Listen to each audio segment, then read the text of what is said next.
দেখি তো মুখ খাচ্ছি না সমস্যা নেই, ঠিক আছে। আমার একটা সমস্যা আছে। না না তোলেন। মুখ নিয়ে না এমনি। আচ্ছা ওকে। এই 7 তারিখ থেকে হচ্ছে তোর এটা পুরাই গেছে। এখানে বসে থাকি দিতে তাই বেরো। কোথা থেকে বেরো? আমি ওর বাসায় যে এখানে ওই ভিডিও নিয়ে তারপর চলে যাবো।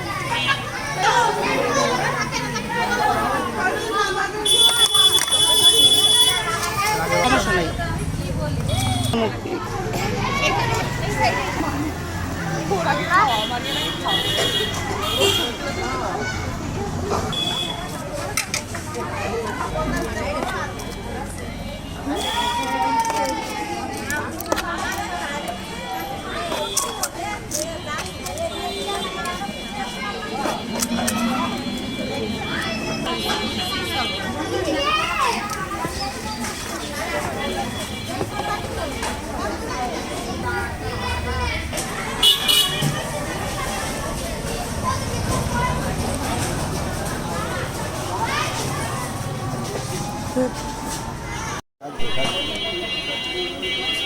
লাগবে